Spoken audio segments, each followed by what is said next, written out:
प्यारे बच्चों, नमस्कार। बच्चों, आजकल सोशल मीडिया पर एक लिंक बहुत वायरल हो रही है जिसमें हर एक सब्जेक्ट के 12 वर्ष के माध्यमिक शिक्षा मंडल मध्य प्रदेश भोपाल के पेपर्स जो है वो डले हुए हैं, है ना। उसी तारतम्य में, उसी लिंक में फिजिक्स के भी 12 वर्ष के, यानी 2012 से लेकर के 2024 तक के माध्यमिक शिक्षा मंडल मध्य प्रदेश भोपाल के पेपर्स डले हुए हैं। तो मैं चाह रहा हूं कि प्रत्येक वर्ष के पेपर में जो ऑब्जेक्टिव क्वेश्चन आए हैं, जो एमसीक्यू आए हैं, या यूं कहें कि वस्तुनिष्ठ प्रश्न आए हैं, वो प्रत्येक वर्ष के प्रश्न जो है अपन एक एक करके सॉल्व करते जाते हैं। हो सकता है हमको इस वर्ष होने वाली माध्यमिक शिक्षा मंडल मध्य प्रदेश भोपाल की परीक्षा में थोड़ा सा बेनिफिट मिले। ठीक है, तो हम स्टार्ट कर रहे हैं 2024 में जो प्रश्न पत्र आया था। लेकिन मोस्ट प्रोबेबल ध्यान ये देना है कि ऑब्जेक्टिव क्वेश्चन आपको प्रश्न पत्र से करना है ना। लेकिन बड़े क्वेश्चन केवल 10% रिपीट होने का प्रावधान है, तो बड़े क्वेश्चंस पे अपने को इस पेपर में ज्यादा जोर नहीं देना है। हम केवल यहाँ पर ऑब्जेक्टिव क्वेश्चन और 2 मार्क्स के जो क्वेश्चन है उन पे डिस्कशन करेंगे, और जो 3 मार्क्स 4 मार्क्स में क्वेश्चन है वो आप स्वयं तैयार करेंगे। आपके पास नोट्स भी अवेलेबल हैं और बुक्स भी अवेलेबल हैं, उनमें आप देख सकते हैं। ठीक है, तो हम स्टार्ट कर रहे हैं। सबसे पहले जो 2024 में जो फिजिक्स का प्रश्न पत्र आया था उस पर डिस्कशन कर रहे हैं। इसमें एक और चीज ध्यान दें आप, इसमें हिंदी और इंग्लिश दोनों वर्जन में प्रश्न पत्र है। तो मैं एक बार आपको क्वेश्चन जो है वो हिंदी में भी दिखा दूंगा और एक बार जो है वो आपको इंग्लिश में भी दिखा दूंगा। तो डिस्कशन अपन जब करेंगे तो थोड़ा इंग्लिश वर्जन उठा लेंगे, बाकी उसके पहले आप देखें। ठीक है, प्रत्येक प्रश्न में दिए गए विकल्प में सही विकल्प चुनना है अपने को। और इसमें हिंदी में लिखा है कि किसी पदार्थ के प्रति एकांक आयतन विद्युत द्विध्रुव आघूर्ण कहलाता है। लेकिन उसके पहले हम यहाँ इसी क्वेश्चन को डिस्कशन कर रहे हैं इंग्लिश मीडियम में। आप देखिएगा, इसी क्वेश्चन को हम इंग्लिश मीडियम में पढ़ने जा रहे हैं कि ये क्या क्वेश्चन है वो देखिएगा आप। ये रहा यहाँ पर। ठीक है, the electric dipole moment per unit volume of substance is called. ठीक है, इलेक्ट्रिक डायपोल मोमेंट किसमें देखना है अपने को, ये भी ध्यान रखना है, डायपोल सकते हैं। तो अपन जानते हैं कि जो डायपोल सब्सटेंस होते हैं वे सब्सटेंस होते हैं जो इलेक्ट्रिक प्रॉपर्टी तो शो करते हैं बट अपने में से करंट को फ्लो नहीं होने देते। ठीक है, तो ध्यान रहे जब अपन किसी इलेक्ट्रिक डायपोल को कह सकते हैं कि इलेक्ट्रिक फील्ड में रखते हैं। ठीक है, जब हम किसी इलेक्ट्रिक सब्सटेंस को इलेक्ट्रिक फील्ड में रखते हैं तो उसमें ये इलेक्ट्रिक फील्ड की जो डायरेक्शन रहती है वो पॉजिटिव से नेगेटिव की ओर रहती है। ठीक है, और जैसे ही इलेक्ट्रिक सब्सटेंस रखते हैं तो इसमें इलेक्ट्रिक इंडक्शन की फेनोमेना होती है। इसके नियर सरफेस पे नेगेटिव चार्ज और आउटर सरफेस पे पॉजिटिव चार्ज क्रिएट हो जाता है। हालांकि मेन इलेक्ट्रिक फील्ड की डायरेक्शन एयर की ये है और इसकी इलेक्ट्रिक डायरेक्शन ये है। दोनों के डिफरेंस के बराबर यहाँ पर इलेक्ट्रिक फील्ड जनरेट होता है E0 माइनस E, और ये फेनोमेना कहलाती है पोलराइजेशन। तो यहाँ पर आंसर आ जाएगा पोलराइजेशन। हिंदी में इसको आप पढ़ेंगे ध्रुवण। ठीक है, तो नेक्स्ट क्वेश्चन की ओर अब हम चलते हैं। ये यहाँ इसके बाद जो है आप देखें इसको ध्यान से। अब अपन नेक्स्ट क्वेश्चन एक बार फिर से मैं यहीं पर हिंदी बोल दूंगा जो कि आप उत्तर उसमें देख सकते हैं। ठीक है, दूसरा क्वेश्चन है the specific resistance of wire depend on which of the following factors. मतलब किसी वायर का जो स्पेसिफिक रेजिस्टेंस है, विशिष्ट प्रतिरोध, वो किन किन फैक्टर्स पे डिपेंड करता है। तो आप लोगों ने एक फार्मूला पढ़ा है, अगर नहीं पढ़ा हो तो मैं यहां बता देता हूं। स्पेसिफिक रेजिस्टेंस का जो फार्मूला होता है वो फार्मूला है आपका, ठीक है, स्पेसिफिक रेजिस्टेंस का formula rho is equal to m n e square tau. ये फार्मूला है स्पेसिफिक रेजिस्टेंस का। यहां एम तो मास ऑफ इलेक्ट्रॉन है, एन नंबर ऑफ इलेक्ट्रॉन है, ई चार्ज ऑफ इलेक्ट्रॉन है और टाउ जो है वो रिलैक्सेशन टाइम है। तो ध्यान दें, मास ऑफ इलेक्ट्रॉन सभी सब्सटेंस का सेम है, चार्ज ऑफ इलेक्ट्रॉन सभी सब्सटेंस का सेम है। केवल ये 2 फैक्टर्स पे जो है वो डिपेंड करता है स्पेसिफिक रेजिस्टेंस। एन का मतलब नंबर ऑफ इलेक्ट्रॉन है। नंबर ऑफ इलेक्ट्रॉन का मतलब यहाँ मटेरियल ऑफ सब्सटेंस कह सकते हो या नेचर ऑफ सब्सटेंस कह सकते हो। ठीक है, दूसरा टेम्परेचर पर डिपेंड करता है। टेम्परेचर को इंक्रीज करने पर स्पेसिफिक रेजिस्टेंस इंक्रीज होता है। और अलग अलग सब्सटेंस जैसे सिल्वर है, कॉपर है, गोल्ड है, इनमें नंबर ऑफ इलेक्ट्रॉन अलग अलग होंगे, तो ऑब्वियसली उनका जो स्पेसिफिक रेजिस्टेंस है वो भी डिफरेंट होगा। तो यहां आंसर आपका हो जाएगा मटेरियल ऑफ वायर, है ना। हिंदी में जब आप वहां ऊपर देखोगे तो वहां लिखा होगा तार के पदार्थ पर, ये निर्भर करता है। तो यहां आपका क्वेश्चन इसमें ओटी क्वेश्चन में आ जाएगा मटेरियल ऑफ वायर। अगले क्वेश्चन की ओर अपन चल रहे हैं। अगला क्वेश्चन आप देखिए, ठीक है। अगला क्वेश्चन क्या आ रहा है वो भी देख लीजिए। ये लिखा है, देखें आप, who discovered the magnetic effect of current. यहां नाम दिए गए एम्पियर, लॉरेंज, फेराडे और ऑस्टेन। किसने मैग्नेटिक इफेक्ट ऑफ करंट को जो है डिस्कवर किया था, मतलब खोजा था, ठीक है। तो आप देखें उसको। यहां पर यदि अपन बात करेंगे तो वैसे तो यहां माइकल फेराडे ने की बात आ जाएगी। एक तो माइकल फेराडे ने सबसे पहले चर्चा की थी, और अदरवाइज यहां पर अपन यहां जो है बात करेंगे, ठीक है। तो एक तो माइकल फेराडे, हालांकि ऑस्टेड ने भी इस पर डिस्कशन किया है, ऑस्टेड ने भी बहुत सारा, ऑस्टेड है मैग्नेटिक इफेक्ट ऑफ करंट के असली इन्वेस्टिगेटर, ठीक है। तो यहाँ इस पे आंसर लगाना आप इसकी बजाय। फेराडे ने मैग्नेट पे वर्क जरूर किया इलेक्ट्रोमैग्नेटिक इंडक्शन पर, but magnetic effect of current को ऑस्टेड नामक साइंटिस्ट ने खोजा था। तो आप ऑस्टेड इस पर निशान लगाएंगे, ध्यान दें, है ना। और देख लें, लॉरेंज ने क्या बताया था, लॉरेंज ने बताया था force on moving charge particle in a magnetic field, मतलब मैग्नेटिक फील्ड में गति करते हुए आवेश पर लगने वाले बल को इन्होंने बताया था। एम्पियर ने जो है करंट को मेजर करने की बात करी थी, करंट किस प्रकार से मेजर होता है, और मीटर का निर्माण जो किया था वो एम्पियर का है। और फेराडे ने इलेक्ट्रोमैग्नेटिक इंडक्शन और केमिकल इफेक्ट ऑफ करंट के बारे में भी फेराडे ने जो है वो बताया है, देख सकते हैं आप इसको, ठीक। अब हम चल रहे हैं अगले क्वेश्चन की ओर। अगला ओटी क्वेश्चन आप देखिएगा। इसमें अगला क्वेश्चन कौन सा आएगा वो देखें आप। देखो, the correct relationship between the radius of curvature यानी R and focal length F of a spherical mirror is. हम लोगों ने स्फेरिकल मिरर पढ़ा हुआ है। यहां पूछा गया है आपसे स्फेरिकल मिरर मतलब गोलीय दर्पण में जो है वो फोकल लेंथ और रेडियस ऑफ कर्वेचर में क्या संबंध है। तो हम पढ़ चुके हैं कि जो फोकल लेंथ होती है वो focal length radius of curvature की आधी होती है ना। किसी भी स्फेरिकल मिरर की focal length radius of curvature की हाफ होती है, लेकिन यहां पर ऐसा कोई भी ऑप्शंस दिखाई नहीं दे रहा है। तो फिर आपको यहां से आर की वैल्यू निकालना है, तो इस 2 का इधर मल्टीपल हो जाएगा। तो आप बता सकते हैं कि रेडियस ऑफ कर्वेचर जो है वो फोकल लेंथ की डबल होती है।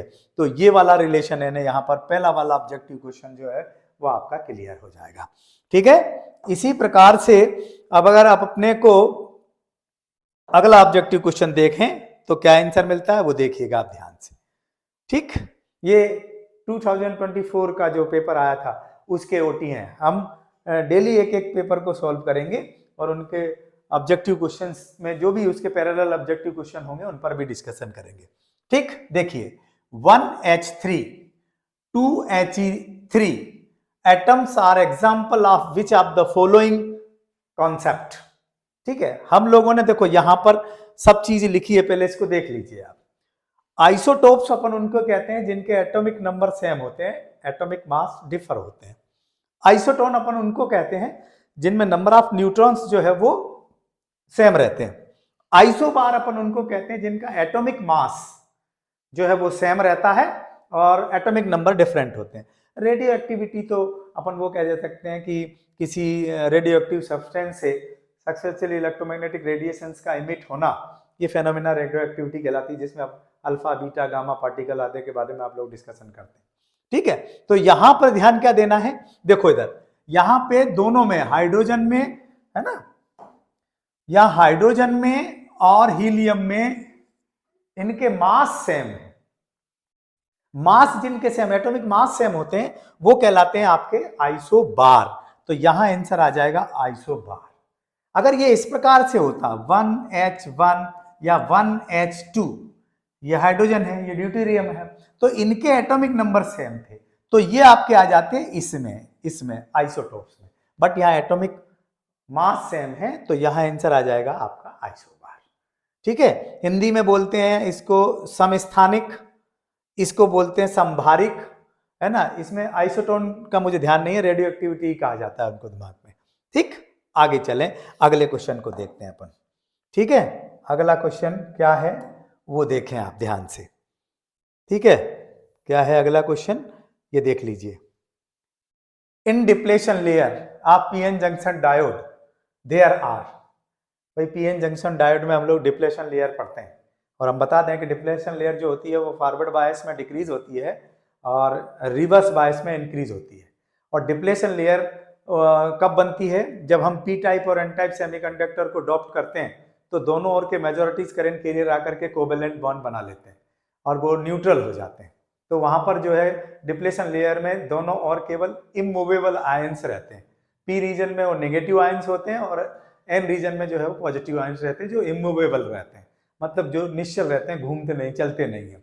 तो आप ध्यान से अगर यहाँ पर देखेंगे तो ये कह रहे हैं in depletion layer of P N junction diode there are electrons, क्या उसमें इलेक्ट्रॉन्स हैं, प्रोटॉन्स हैं, मोबाइल्स आयंस हैं, इमूवेबल आयंस हैं। तो ध्यान रहे कि इमूवेबल आयंस रहते हैं जिसके कारण वहां पर बैरियर पोटेंशियल बनता है और दोनों ओर के करंट कैरियर फिर जंक्शन को पार नहीं कर पाते हैं। तो यहां आपका आंसर आएगा इमूवेबल आयंस। ठीक है, तो इस प्रकार से मैंने आपको ये कुछ ओटी जो है वो बता दिए हैं आपको। अब अपन आगे की ओर चलते हैं और अगला क्या है देख लें ध्यान से। ठीक है, ये जो है अगला फिल इन द ब्लैंक्स है।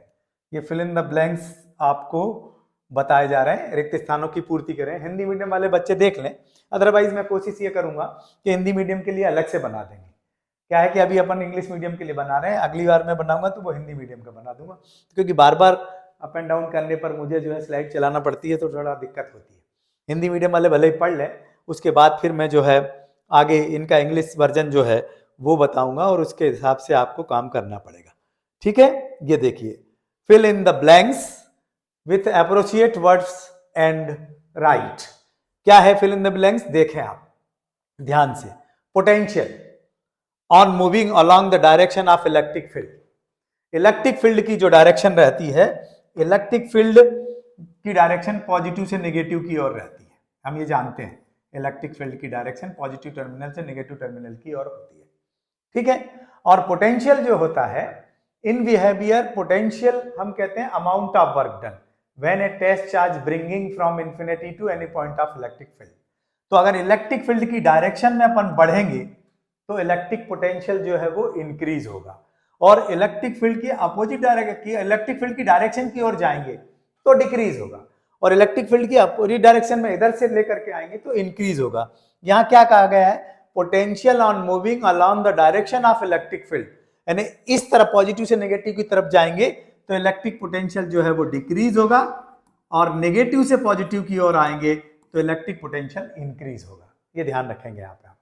ठीक है, similarly the substance which have negative magnetic tendency are called. ठीक है, मैग्नेटिक टेंडेंसी यानी चुंबकीय प्रवृत्ति, ध्यान रहे डायमैग्नेटिक सब्सटेंस की नेगेटिव होती है, पैरामैग्नेटिक और फेरोमैग्नेटिक सब्सटेंस की पॉजिटिव होती है।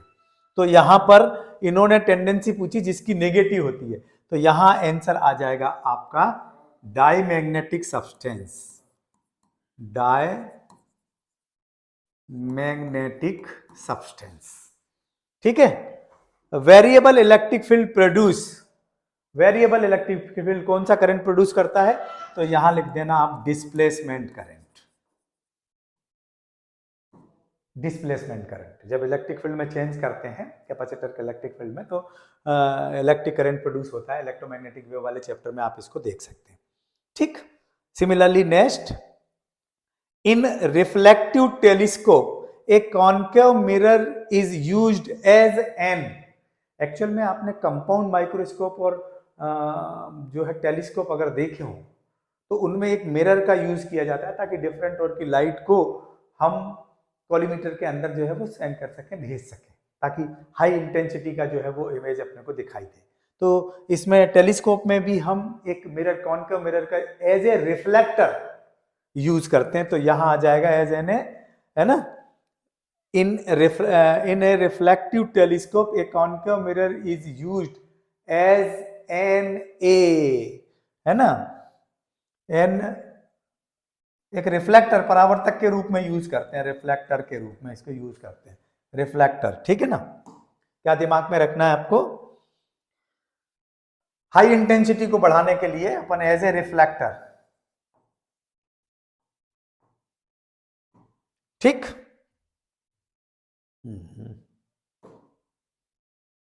ठीक है, ओ नो, ठीक। यहां पर थोड़ा सा देखना है अपने को, ठीक। फिर मैं इसको थोड़ा ऊपर उठा के बताता हूं अगला क्या आएगा। The energy band above the balance band is called, कौन सा बैंड, दो बैंड पढ़े हैं अपन ने सेमीकंडक्टर में, एक पढ़ा है अपन ने बैलेंस बैंड, बीच में होता है फॉरवर्डन एनर्जी गैप और उसके ऊपर होता है कंडक्शन बैंड। तो बैलेंस बैंड के ऊपर रहता है कंडक्शन बैंड, ठीक है, कंडक्शन, कौन सा बैंड रहता है, कंडक्शन बैंड, कंडक्शन बैंड, ठीक। और ध्यान रहे कंडक्शन बैंड के नीचे रहेगा तो बैलेंस बैंड रहेगा आपका। In a P type semiconductor the concentration of is more than concentration of electron. P type semiconductor में मेजॉरिटीज करंट कैरियर रहते हैं होल, और एन टाइप सेमीकंडक्टर में मेजॉरिटीज करंट कैरियर रहते हैं इलेक्ट्रॉन। तो पी टाइप सेमीकंडक्टर में हम होलों की मेजॉरिटी जो है बढ़ाते हैं और होलों पर पॉजिटिव चार्ज होता है, इसलिए उसको पी टाइप सेमीकंडक्टर कहा जाता है। तो यहाँ होल्स की मेजॉरिटी जो रहेगी वो इलेक्ट्रॉन से ज्यादा रहेगी, और एन टाइप सेमीकंडक्टर में इलेक्ट्रॉन्स की डेंसिटी जो रहेगी वो होल्स की डेंसिटी से ज्यादा रहेगी। ओके, चलिए हम इसके बाद चलते हैं आगे की ओर, वो देखें अपन, है ना। इस प्रकार अगला है आपको ट्रू एंड फॉल्स बताना है। हिंदी मीडियम वाले बच्चे चाहें तो इसको देख सकते हैं कि इसमें क्या क्या ट्रू फॉल्स में, अदरवाइज मैं हिंदी मीडियम वाले बच्चों के लिए अलग से ही बनाऊंगा वीडियो, आप केवल अभी इंग्लिश मीडियम वाले बच्चे इसको देखें, ठीक है। इंग्लिश मीडियम वाले बच्चे ट्रू एंड फॉल्स को देखें। यहां पर देखिए ध्यान से, पहला, the electric field inside the cavity is always zero. देखिए हमने पहले ही चर्चा कर ली है कि चार्ज हमेशा सरफेस के ऊपर रहता है ना, इनसाइड द कंडक्टर जो है वो चार्ज नहीं रहता। अब इनसाइड द कंडक्टर कोई कैविटी है तो चार्ज सरफेस पे रहेगा, इनसाइड कंडक्टर नहीं रहेगा, तो ऑब्वियसली जब चार्ज अंदर नहीं रहेगा तो वहां पर इलेक्ट्रिक फील्ड जीरो रहेगा, क्योंकि हम इलेक्ट्रिक फील्ड के लिए ये फार्मूला लिखते हैं। जब हम फार्मूला लिखते हैं इलेक्ट्रिक फील्ड का तो E is equal to 1/4 pi epsilon 0 Q by R। Charge नहीं रहेगा तो फिर इलेक्ट्रिक फील्ड नहीं रहेगा, तो ये जो है inside the cavity electric field zero होता है, ये ट्रू हो जाएगा, ट्रू है, ठीक। Next, resistivity of semiconductor increase with increase in temperature. Temperature को इंक्रीज करने पर सेमीकंडक्टर की जो कंडक्टिविटी है वो इंक्रीज होती है ना। कंडक्टिविटी अगर इंक्रीज होगी टेम्परेचर को इंक्रीज करने पर तो रेजिस्टिविटी डिक्रीज होगी, ठीक है। तब ये क्या कह रहे हैं, रेजिस्टिविटी को इंक्रीज बता रहे हैं, तो ये फॉल्स हो जाएगा। ध्यान रहे, सेमीकंडक्टर का टेम्परेचर इंक्रीज करने पर उनकी रेजिस्टिविटी इंक्रीज होती है। दैट मीन्स टेम्परेचर बढ़ाने पर जो कंडक्टर्स होते हैं उनकी कंडक्टिविटी डिक्रीज होती है, यानी टेम्परेचर कोफिशिएंट ऑफ रेजिस्टेंस जो कंडक्टर होते हैं उनका पॉजिटिव होता है, अर्थात टेम्परेचर बढ़ाओगे तो उनका रेजिस्टेंस बढ़ेगा। लेकिन टेम्परेचर कोफिशिएंट ऑफ रेजिस्टेंस जो सेमीकंडक्टर होते हैं उनका नेगेटिव होता है, मतलब उनका टेम्परेचर बढ़ाओगे तो उनकी रेजिस्टिविटी डिक्रीज होगी, इंक्रीज नहीं होती, तो ये फॉल्स हो जाएगा आपका। The Lorentz force on a stationary charge in any magnetic field is zero, बिल्कुल सही, क्योंकि लॉरेंज फोर्स का फार्मूला क्या होता है, लॉरेंज फोर्स का फार्मूला होता है F is equal to q v B sine theta. अब किसी फील्ड में चार्ज स्टेशनरी में है, दैट मीन्स वेलोसिटी जीरो है, वेलोसिटी जीरो होगी तो फोर्स भी जीरो होगा और अगर न्यूट्रॉन भेजोगे चार्ज भी जीरो होगा तो भी फोर्स जीरो होगा, और मैग्नेटिक फील्ड नहीं लगा रखा होगा तब भी उसके ऊपर फोर्स 0 होगा। तो ये कह रहे हैं कि the Lorentz force on stationary charge in a magnetic field is 0, so this is true. यहाँ आंसर आ जाएगा आपका ट्रू। ठीक है, क्योंकि मूवेबल चार्ज पार्टिकल के ऊपर ही फोर्स लगता है, सबके ऊपर फोर्स नहीं लगता। ठीक। Similarly, next, electromagnetic wave cannot propagate through any physical medium other than vacuum. ठीक है, इलेक्ट्रोमैग्नेटिक वेव्स वो होती हैं जिनको ट्रबल होने के लिए मीडियम नेसेसरी नहीं होता, वो किसी भी मीडियम में ट्रांसमिट हो जाती है। साउंड वेव जो होती हैं उनको सेम मीडियम चाहिए ट्रबल होने के लिए, मीडियम के बदल जाने पर वो आगे की ओर ट्रांसमिट नहीं होती। तो यहाँ तो जो इलेक्ट्रोमैग्नेटिक वेव की बात की गई है, कैन नॉट प्रोपोगेट कह रहे हैं, है ना, कैन नॉट प्रोपोगेट, जबकि होना क्या चाहिए, तो किसी भी मीडियम में प्रोपोगेट हो जाती है। तो ये अपने आप में फॉल्स हो जाएगा, क्योंकि इलेक्ट्रोमैग्नेटिक वेव को ट्रबल होने के लिए कोई मीडियम की जरूरत नहीं हो, तो किसी भी मीडियम में चली जाती है। तो ये हो जाएगा फॉल्स, है ना, वैक्यूम में भी चली जाती है, मीडियम में भी चली जाती है। Silicon and germanium both are example of compound semiconductor. Compound का मतलब समझे ना, कंपाउंड का मतलब ये एक्सट्रिंसिक सेमीकंडक्टर की बात कर रहे हैं, मतलब इम्प्योर सेमीकंडक्टर की बात कर रहे हैं, जबकि सिलिकॉन और जर्मेनियम दोनों प्योर सेमीकंडक्टर है।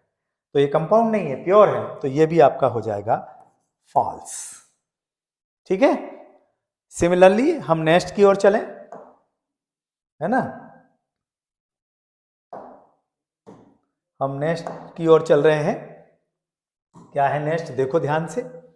अब क्या पूछा गया है इसमें, जोड़ियां बनाने की बात कही गई है ना आपको, अब आपको बताना है, ठीक है, किस प्रकार से जोड़ियां बनाने की बात। तो ये को आप बहुत अच्छे से समझ सकते हैं। ये हिंदी मीडियम में है, जो लोग देख लें, अदरवाइज मैंने बताया कि हिंदी मीडियम का मैं बाद में वीडियो बनाऊंगा। फिलहाल मैं केवल इंग्लिश मीडियम वालों की बात कर रहा हूँ। इंग्लिश मीडियम वाला ये कॉलम आ गया है, देख लीजिए, आपको जोड़ी, आपको कंपेयर करना है और बनाना है इसको। ये कॉलम ए है, ये कॉलम बी है। मैं थोड़ा सा और ऊपर उठा लेता हूँ ताकि आपको नीचे का भी दिखाई दे प्रॉपरली, वो आप देख सकें। देखिए ध्यान से, मैंने ये कॉलम, ये आपका कॉलम है ए और ये कॉलम है बी। जितना अपने से बन सकेगा उतना अपन देखेंगे। ठीक है, क्या कह रहा है ये, इलेक्ट्रोस्टैटिक फोर्स, मतलब कुलॉम्स, कुलॉम ने दिया था, स्टैटिक चार्ज, रेस्ट चार्ज के ऊपर जो फोर्स काम करता है वो कुलॉम का है। तो यहाँ देखो कुलॉम कहाँ है, ये वाला कुलॉम, तो ये हो जाएगा आपका ए, ये ए। इलेक्ट्रोस्टैटिक फोर्स कुलॉम ने दिया, और अपने फार्मूला पढ़ा ना, F = 1/4πε0 Q1 Q2 r², है ना, या यूं भी कह सकते हैं कि ये कुलॉम का फार्मूला था, F = K Q1 Q2 r²। के कांस्टेंट है, मीडियम के अकॉर्डिंग डिपेंड करता है। एम के एस में इसकी वैल्यू अपन 1/4πε0, है ना, ले लेते हैं। 9 × 10⁹ न्यूमेरिकल प्रॉब्लम को सॉल्व करने के लिए के की वैल्यू ले लेते हैं। ठीक, अगला, direction of induce current. Induce current की डायरेक्शन के बारे में किसने कहा था, ध्यान हो तो अपन ने लेंज लॉ पढ़ा हुआ है। लेंज लॉ जो है वो इलेक्ट्रोमैग्नेटिक की डायरेक्शन के बारे में बात करते हैं, जो इंड्यूस करंट प्रोड्यूस होगा उसकी डायरेक्शन के बारे में बताता है। ठीक है, वो ध्यान हो तो कि नॉर्थ पोल को उसके पास लेकर के आओगे तो एंटी क्लॉकवाइज करंट फ्लो होता है, नॉर्थ पोल को दूर ले जाओगे तो क्लॉकवाइज करंट फ्लो होता है क्वाइल में, वो बताता है आपका लेंज लॉ। तो ये हो जाएगा आपका बी, बी। ठीक है, इलेक्ट्रोमैग्नेटिक वेव्स, थ्योरेटिकल जो है इलेक्ट्रोमैग्नेटिक वेव्स को इन्वेस्टिगेट किया था मैक्सवेल ने। जब आप चैप्टर पढ़ोगे तो आपको समझ में आ जाएगा। ठीक है, तो ये आ जाएगा आपका सी। ठीक है, साइंटिस्ट लोगों के नाम दे रखे हैं, और कह सकते हैं कि उनके के नाम दे रखे हैं। ठीक है, मैं एक बार फिर से थोड़ा सा ऊपर उठा लूँ, आप कालम वालम आप देख चुके हैं, मैं थोड़ा सा इसको ऊपर उठा के फिर बात करता हूँ आपसे। ये लीजिए, मैं फिर से लिख देता हूँ, इलेक्ट्रोस्टैटिक फोर्स कोलॉम ने दिया है ए, ठीक है, कोलॉम ने दिया है, डायरेक्शन ऑफ लेंज ने दिया है, ठीक है, इलेक्ट्रोमैग्नेटिक वेव मैक्सवेल ने दी है, double slit experiment of interference Young's ने दिया, थॉमस यंग ने, ठीक है, जो फ्रिंज विड्थ के लिए अपन डेरिवेशन फाइंड करते हैं, और वो ये वाला बीटा = d(λ/d), ये एक्सपेरिमेंट यंग ने किया था। तो ये हो जाएगा आपका डी। ठीक, और dual nature of matter, matter wave के बारे में आपको डी ब्रोगली ने समझाया हुआ है, तो डी ब्रोगली का ये हो जाएगा। आपने मैटर वेव की वेवलेंथ को कुछ इस प्रकार से पढ़ा हुआ है, ऐसा आपने पढ़ा हुआ है, देख लीजिएगा आप। ये मैटर वो डी ब्रोगली ने दी थी। मास एनर्जी इक्विवेलेंट रिलेशन तो आप 9th क्लास से पढ़ते चले जा रहे हो। मास एनर्जी इक्विवेलेंट रिलेशन जो है वो आइंस्टीन ने दिया था, तो इसको आप एफ कह सकते हो। ओम का जो है वो इन्होंने एक्सेस इसमें और बढ़ा रखा है ताकि बच्चे कंफ्यूज हों इसके बारे में। इसको आप देख लीजिएगा, इस प्रकार से इनको भी सॉल्व कीजिएगा, और इनके पैरेलल भी कोई ऑब्जेक्टिव अगर बनते हैं तो उनको भी आप देखिएगा। ठीक है, नेक्स्ट क्वेश्चन की ओर चल रहे हैं हम, देखें आप ध्यान से। नेक्स्ट क्वेश्चन क्या है? ठीक है, नेक्स्ट क्वेश्चन की ओर चल रहे हैं। क्या है नेक्स्ट क्वेश्चन, वो देखें। एक सेंटेंस में आपको आंसर देखना है। ये हिंदी में है, लेकिन मैं फिलहाल हिंदी मीडियम वाली बात नहीं कर रहा हूँ, हिंदी मीडियम के लिए अलग से बात करेंगे। ये 1 वर्ड्स में आपको आंसर देना है। ठीक, चलिए देखिए आपसे। Right the value of total electric flux emerging from a unit positive charge is in air. यानी कहीं आपने 1 कूलाम का चार्ज जो है वो रखा हुआ है। ठीक है, 1 कूलाम के चार्ज से कितना मैग्नेटिक फ्लक्स निकलेगा ये आपको बताना है। तो दैट्स अ वेरी इजी। आप लोगों ने गाउस थ्योरम पढ़ी हुई है। गाउस थ्योरम है phi is equal to 1/ε0 Q. Q आपको गिवन है, क्यू इज इक्वल टू है 1 कूलाम। तो आपको यहाँ 1/ε0 की वैल्यू है 8.85 10⁻⁻12, और चार्ज दे रखा है वो भी आपका है 1। तो ऑब्वियसली आप ऐसा भी कह सकते हैं 1/885 इंटू 10⁻12। ठीक है, ये आपका आंसर हो जाएगा। और अगर इसको सॉल्व करना चाहें आप, जब सॉल्व करें तो आप यहां से एक 10 निकाल लें यहां से, 8.85 इंटू 10⁻11। तो ये 1 पॉइंट, अब ये भाग आप लोग दे के देखिएगा, 1 पॉइंट समथिंग समथिंग जाएगा, है ना। अगर ये जाएगा तो कितने आपके बच जाएंगे? 1.15। 1.15 जो बचेगा, पॉइंट लगा दोगे तो वो हो जाएगा आपका 11। तो 1.1 इंटू 10⁻11 ये आ जाएगा फ्लक्स आपका। ठीक है, क्या आ जाएगा इसका आंसर? फ्लक्स का आंसर आ जाएगा, देख लेना आप, newton metre square by coulomb. इतना फ्लक्स निकलेगा। सीधा सा गाउस लॉ लगाना है आपको, phi is equal to Q/ε0। ठीक है, Q/ε0 लगाएंगे तो आपको ही मिल जाएगा। ठीक, नेक्स्ट आगे चले।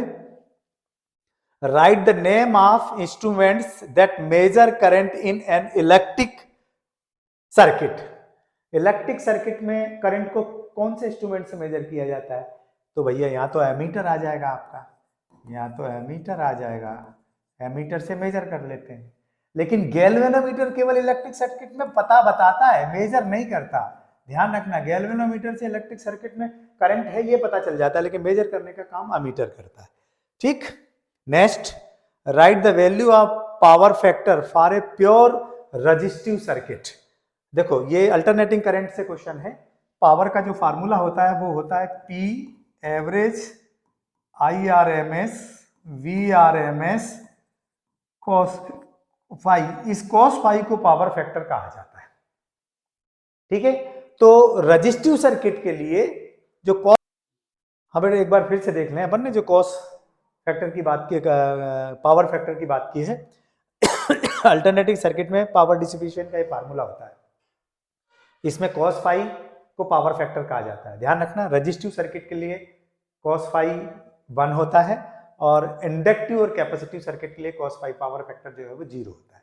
उसका कारण है क्योंकि रेजिस्टिव सर्किट में वोल्टेज और करंट के बीच में जो फेज डिफरेंस होता है वो 0 का होता है, और cos 0 की जो वैल्यू होती है वो 1 होती है।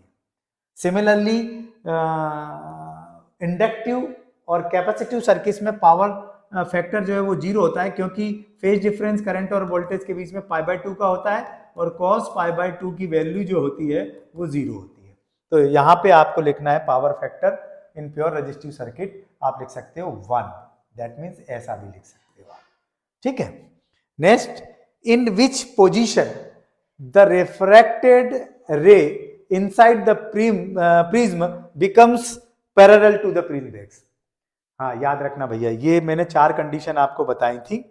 क्या है कि मिनिमम एंगल ऑफ डेविएशन की कंडीशन में दोनों एंगल ऑफ इंसिडेंस और एंगल ऑफ इमर्जेंट इक्वल होते हैं। दोनों फेसेस के रिफ्रैक्शन एंगल ये इक्वल होते हैं, और रिफ्रैक्टेड रेज जो होती है वो प्रिज्म के बेस के पैरेलल रहती है। और साथ ही याद ये भी रखना कि मिनिमम एंगल ऑफ डेविएशन की कंडीशन में ये एंगल और ये एंगल दोनों जो है वो बराबर रहते हैं, ये वाला और ये वाला, 4 कंडीशन है। तो यहाँ आपको केवल लिखना है मिनिमम एंगल ऑफ डेविएशन की कंडीशन में रिफ्रैक्टेड रेज प्रिज्म के बेस के पैरेलल होती है। ठीक है, अगला आगे की ओर बढ़े, देखें आप ध्यान से अगला क्या कह रहा है वो देखिएगा आप ध्यान से, है ना। ये कह रहे हैं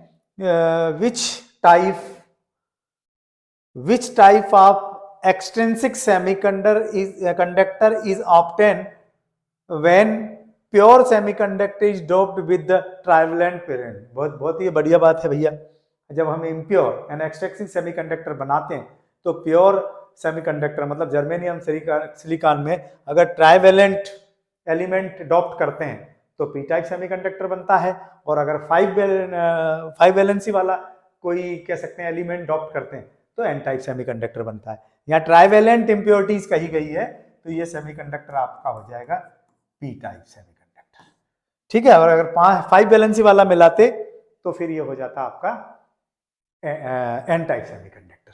ठीक है, ये इनको जल्दी ले लेते हैं अपन, ये 2-2 नंबर के जो क्वेश्चन है इन पे अपन ज्यादा, अब क्योंकि आपको ये तो पढ़ने वाले क्वेश्चन है, आप पढ़ेंगे खुद ही तो आप खुद ही पता लगा लेंगे।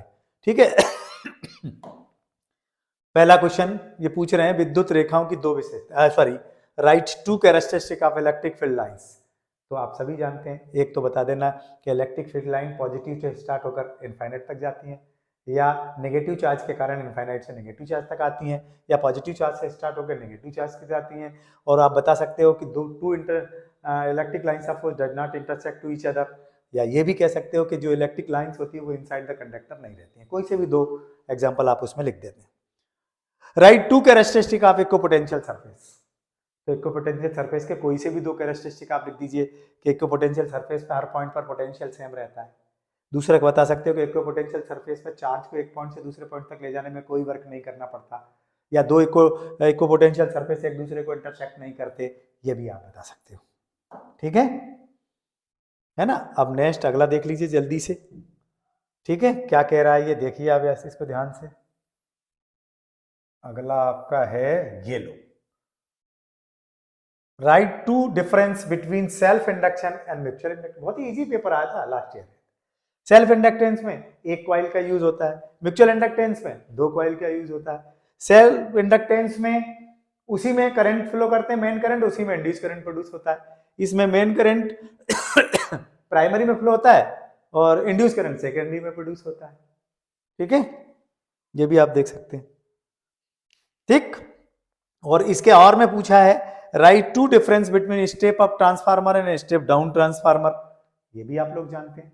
क्या दिमाग में रखना है कि स्टेप अप जो होता है वो वोल्टेज की वैल्यू को इंक्रीज कर देता है, स्टेप डाउन जो होता है वोल्टेज की वैल्यू को डिक्रीज कर देता है। स्टेप अप में सेकेंडरी कॉइल में number of turns primary coil से ज्यादा रहते हैं, स्टेप डाउन में सेकेंडरी कॉइल में number of turns primary coil से जो है वो कम रहते हैं। ठीक है, चलें आगे बढ़े, अगले क्वेश्चन को देखें।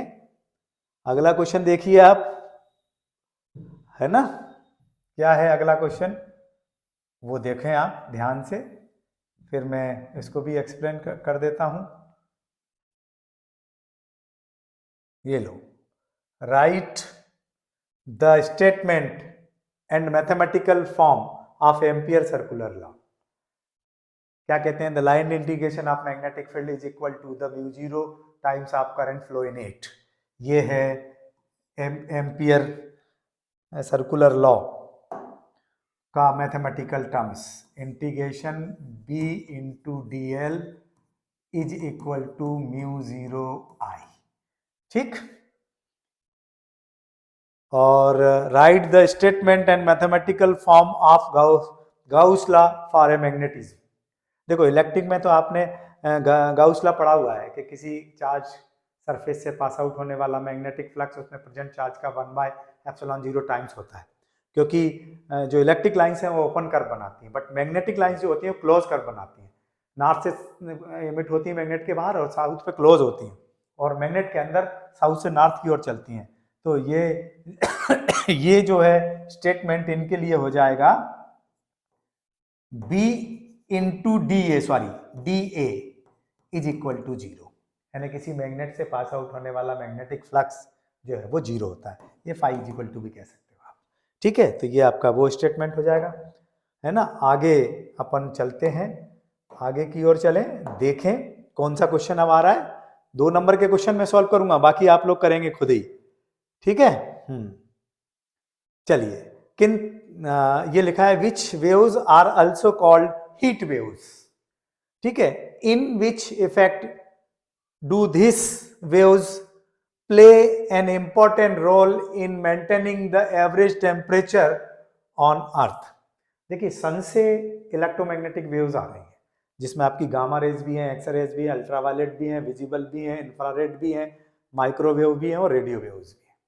ये जो एटमॉस्फेयर है, ये केवल 2 वेव के लिए ट्रांसपेरेंटी का काम करता है। केवल एक तो विजिबल लाइट आती है और शॉर्ट वेवलेंथ की इंफ्रारेड रेज आती है, 2 ही अर्थ पर आ पाती हैं। और जो टेम्परेचर मेंटेन करने का जो काम कर रहे हैं या हीट का जो काम कर रही हैं वो इंफ्रारेड रेज है। तो इंफ्रारेड रेज के कारण जो है वो टेम्परेचर मेंटेन बना रहता है अर्थ एटमॉस्फेयर का, तो यहाँ इंफ्रारेड रेज आ जाएंगी। ठीक, नेक्स्ट है right the name and one use of the highest frequency electromagnetic wave. तो आप लोगों को मैं बता चुका हूं, आप लोगों ने इलेक्ट्रोमैग्नेटिक स्पेक्ट्रम पढ़ा हुआ है। सबसे ज्यादा फ्रीक्वेंसी रहती है वो रहती है आपकी गामा रेज की। ठीक है, सबसे ज्यादा फ्रीक्वेंसी रहती है गामा रेज की, और सबसे कम फ्रीक्वेंसी रहती है रेडियो वेव्स की, ध्यान रखना। और उल्टा कर लेना, सबसे बड़ी वेवलेंथ इनकी होती है, सबसे छोटी वेवलेंथ इनकी होती है, लेकिन यहां गामा रेज आंसर आएगा इसमें। ठीक, क्लियर। अगला क्वेश्चन देख लीजिए जल्दी से। अगला क्वेश्चन क्या है वो देखें आप।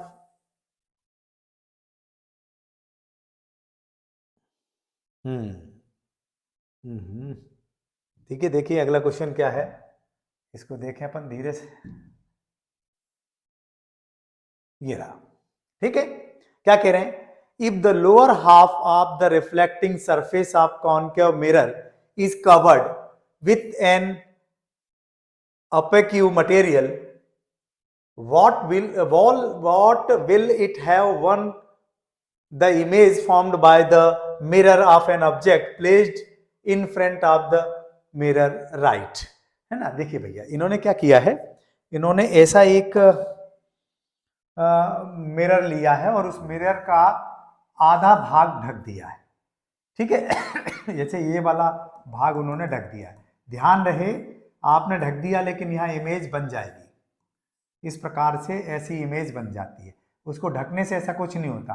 तो ध्यान क्या रखना है, इमेज की डिस्टेंस पे कोई इफेक्ट नहीं पड़ेगा, इमेज वहीं की वहीं बनेगी। वो तो आधे पार्ट से बन जाएगी अगर इस पार्ट से नहीं बनेगी तो, लेकिन इंटेंसिटी पे इफेक्ट पड़ेगा, इंटेंसिटी डिक्रीज हो जाएगी।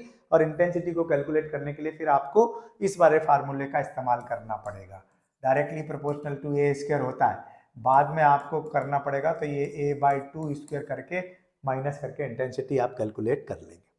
ठीक है, अगर अपन मिरर का आधा भाग कवर कर दें तो इमेज वहीं की वहीं फाइंड होगी, बट इंटेंसिटी डिक्रीज हो जाएगी। ठीक, अगला कह रहे हैं if A ray of light inter obliquely from an optical rare medium to an optical denser medium, what will be the effect on the velocity and frequency of the light rays? ध्यान रहे, जब rare medium से denser medium में जाएंगे तो velocity decrease होगी, और denser से रेयर में जाएंगे तो वेलोसिटी इंक्रीज होगी। केवल एक क्वांटिटी रहती है जो चेंज नहीं होती, एक मीडियम से दूसरे मीडियम में जब लाइट जाती है तो फ्रिक्वेंसी, बाकी सारी क्वांटिटीज जो है चेंज हो जाती है। किस हिसाब से चेंज हो जाती है, एयर में जो क्वांटिटी दे रखी है उसमें रिफ्रैक्टिव इंडेक्स का भाग दे दो उस मीडियम का, तो आंसर आ जाएगा आपका। ठीक है, तो यहाँ आप बता देना कि इसमें वेलोसिटी डिक्रीज हो जाएगी डेंसर मीडियम में जाने पर। ठीक, अगला देख लें जल्दी से क्या क्वेश्चन है। ठीक, write two conclusion obtain from the alpha particle scattering experiment. Rutherford ने गोल्डफाइल के ऊपर अल्फा पार्टिकल की स्कैटरिंग की थी और उस पर उन्होंने निष्कर्षण निकाला था। तो ये कहा था कि एटम का सारा चार्ज और मास एक सेंटर पार्ट पर इकट्ठा रहता है, जिसको हम न्यूक्लियस कहते हैं, और एटम का बहुत सारा भाग जो है वो खाली रहता है, क्योंकि जो अल्फा पार्टिकल सीधे निकल गए थे। है ना, वो आप यहाँ पर बता सकते हैं। और ये भी यहीं से पता लगा अल्फा पार्टिकल स्कैटरिंग से कि न्यूक्लियस जो होता है उस पर पॉजिटिव चार्ज रहता है, that mean inside the nucleus protons रहते हैं। नाभिकीय बलों के write two feature of nuclear forces, तो भैया ध्यान रखें ये नेचर का सबसे स्ट्रॉन्ग फोर्स है, ठीक है, और इसकी रेंज सबसे कम है, 10⁻⁻15 मीटर के ऑर्डर में ये काम करता है, लेकिन नेचर का सबसे स्ट्रॉन्ग फोर्स है। ठीक, नेक्स्ट देख लें क्वेश्चन इसके बाद क्या है। ठीक है, इसके बाद वाला क्वेश्चन देखिए क्या आ रहा है। हाँ, ये कह रहे हैं draw level diagram of forward bias of P N junction diode. तो फॉरवर्ड बायस का लेवल डायग्राम बनाने में आपको कोई दिक्कत नहीं आनी चाहिए। ये लो, ये पीएन जंक्शन बना दिया हमने। फॉरवर्ड बायस के लिए क्या करते हैं, पी टाइप सेमीकंडक्टर को बैटरी के पॉजिटिव से और एन टाइप सेमीकंडक्टर को बैटरी के नेगेटिव से जोड़ते हैं।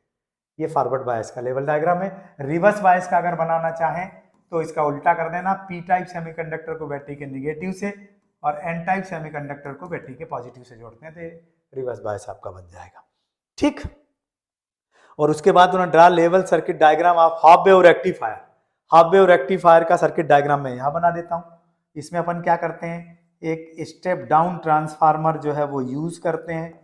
स्टेप डाउन, ये ट्रांसफार्मर ले लिया मैंने, ये लीजिए, यहाँ पर एक पीएन जंक्शन डायोड यूज होता है और आउटपुट अपन मेजर करते हैं लोड के अक्रॉस, तो ये लोड हो गया आपका, और यहाँ आउटपुट लेते हैं तो ये हो जाएगा आपका आउटपुट डीसी और ये इनपुट एसी यहाँ रहेगी। इनपुट एसी जो लगा रखी मैंने, ये ऐसा रहता है सर्किट इसका, इस प्रकार से। ये लो, ये डायग्राम बन गया। 2 नंबर का क्वेश्चन है आपका, इसमें कोई दिक्कत आना ही नहीं चाहिए आप लोगों को, है ना, इसमें तो कोई भी दिक्कत नहीं आना चाहिए आप लोगों को। चलो एक आध क्वेश्चन अगर और हो तो देख लेते हैं, है ना। एक आध क्वेश्चन 2 नंबर में, अब 3 नंबर के हैं, ये आप लोगों को करना है क्योंकि ये आप ध्यान रखेंगे। अगले पेपर में अपन फिर मिलेंगे, है ना। मैं हिंदी मीडियम के लिए अलग से अब बना दूंगा, ये केवल इंग्लिश मीडियम वालों के लिए रहेगा। तब तक के लिए नमस्कार।